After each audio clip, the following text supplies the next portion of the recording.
You have so much capacity where you can either decide to do it for yourself, or you start to look at practical ways you can help others. That's the visionary thing, when you start to say, how can my thing help others? Hello, I'm Natasha Kerr. Welcome to our podcast, People of Power. This is going to empower you. It's going to build your confidence and raise your self-esteem. I'm originally from West London and I'm a support worker. And my three other co-hosts are Nicole Reed, who is flowing in authenticity, Teddy's treasure, but she's also an author and a spoken word poet. We have Rianna Kerr-Impey, who is also responsible for Grace to Embrace Graduate Bible, and she's a sports rehabilitator, so she'll be bringing in her expertise. In order to do all of this, we also have Michelin, who is founder of Go Higher, Inspire, and she's a qualified counsellor. These interviews have been specifically designed to inspire you to produce hope. And obviously, I'm the founder of Be1 Hope. So everything that's going to be coming forward from this podcast is just going to be absolutely phenomenal. So you can become that person of power that you were destined to be.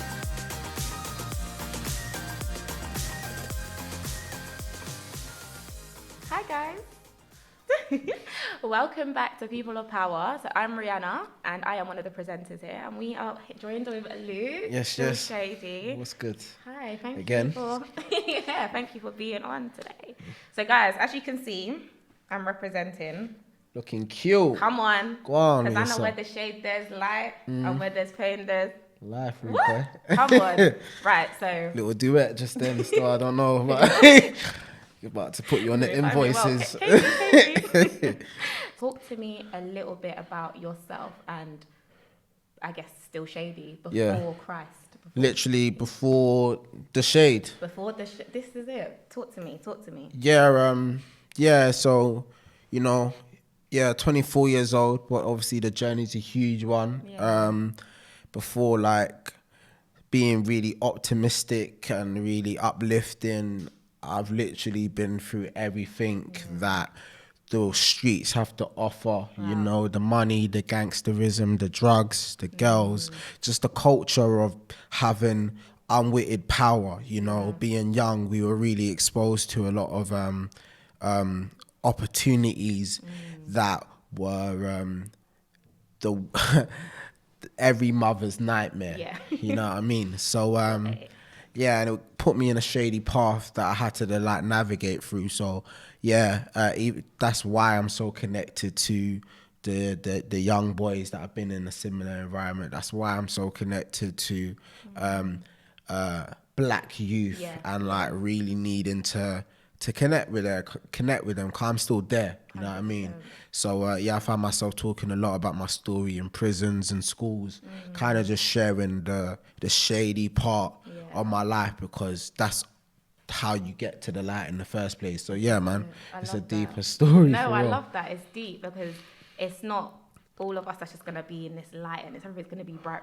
There's a lot of people that are in that place. For real.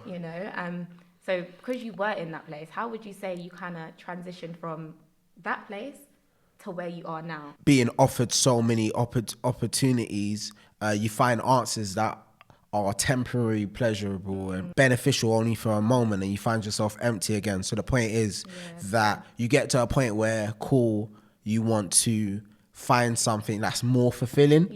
And when I discovered what that was, I had to then make some hard decisions, you know what I mean? And those decisions came in 2016, where I had to decide that I couldn't participate in certain things anymore, and I couldn't involve myself in certain activities anymore. I like to call it the mountain theory, when you kind of say, you're going to have to climb up something for a moment and you're going to separate from everything else. So, I found myself quite isolating from certain people. I had to stop talking to certain people, stop doing certain things, and it was really intentional. You're not going to see change until you make some intentional steps. So I made that quite early on, and that's kind of how the transition started to happen. I started to think differently. I started to see things differently, you know what I mean, after I made those decisions. Yeah, and that's what enabled you to continue to do so.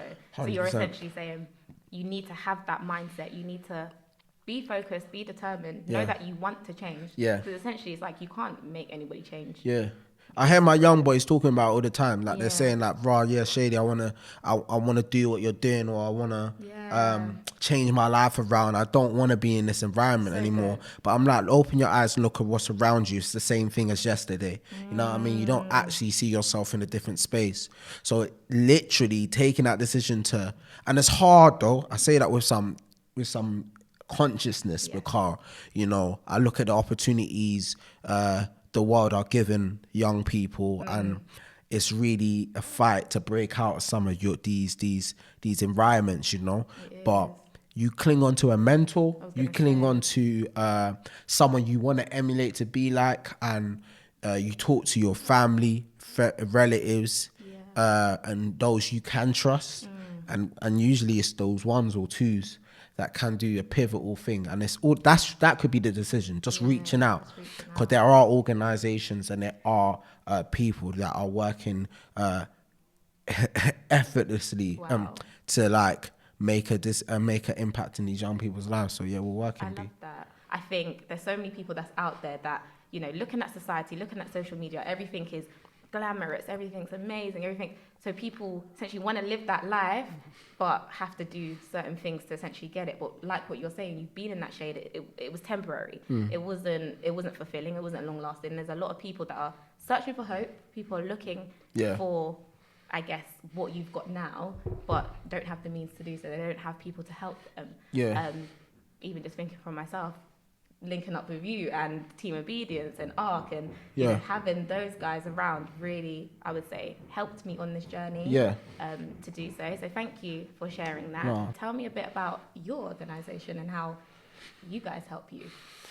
So other than obviously me being a rapper, songwriter, obviously I like to describe myself as a creative entrepreneur. So obviously my music itself is always serving young people.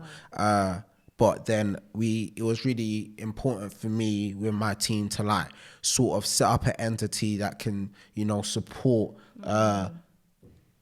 youth on a collective environment, and that came with the label. So KB started in 2018, where we wanted to focus more on the creatives. So it's a home for Kingdom creatives, being the fact that we just want to stimulate an environment where, you know, young people, you know, music, sport, entertainment, the creative arts, these are big buzzwords for today's youth. You know what I mean? This is what we can occupy them doing positive things. So even though I'm so interested in all of those above, I really do know that through the music I can really like create opportunities for the young people to connect with as well. So yeah, the label's just open out.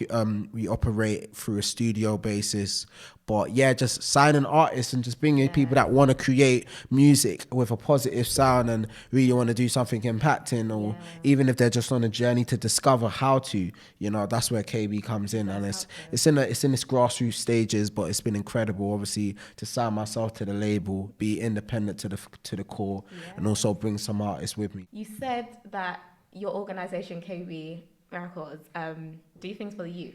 And that you say you take them in, you just allow them to be creative.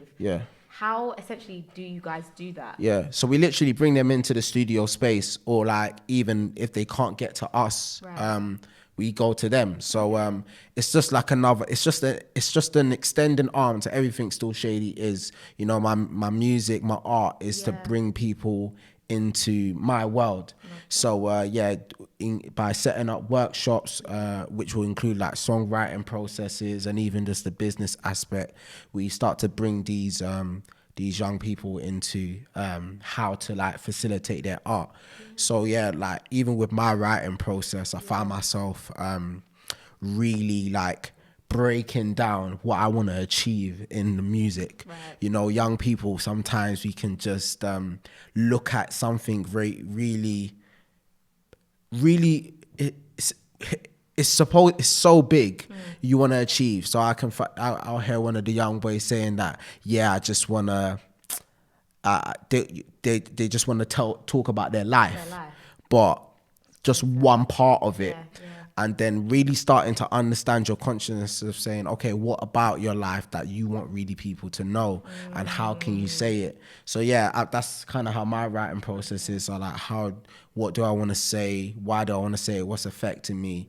And through that, how is it going to translate into my music? So yeah, I found myself explaining this to these creatives and trying to make them tap into more of what they represent, what they want to represent, and it opens up the conversation to how much like music is a huge aspect. So yeah, man, that's how I really use my writing style to kind of connect through these processes, these workshops. And would you say for you, would you say that the story that you want to share, would you say it changes in seasons? So would you say you absolutely, yeah, we were talking about it earlier with the whole aspect of how culture, right, is constantly developing, and even the things that are happening in it, you know what I mean, like the social injustice and all of the other conversations that are happening in the world right now. You know, some people might gravitate to it as a creative, some people won't, but that's something to have a conversation about in your head, to say,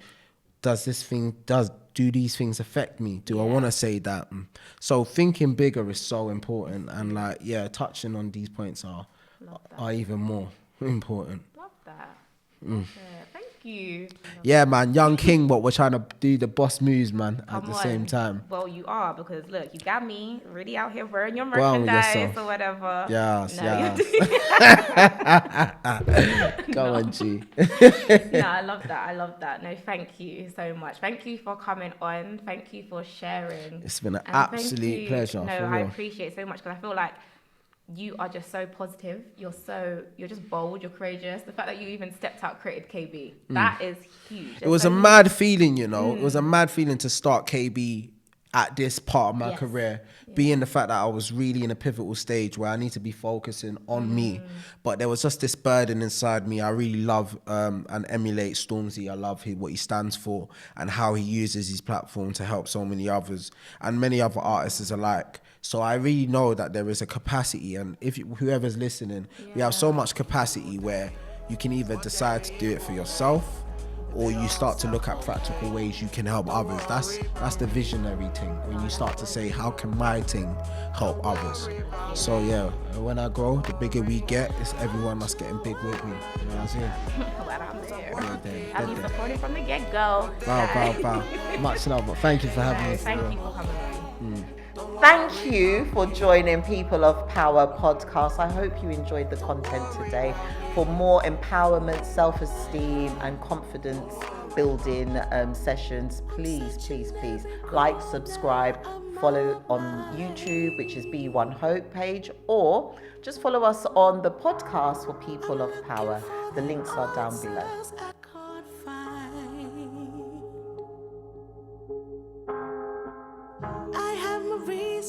And life has its lessons. I try to be grateful and count all my blessings.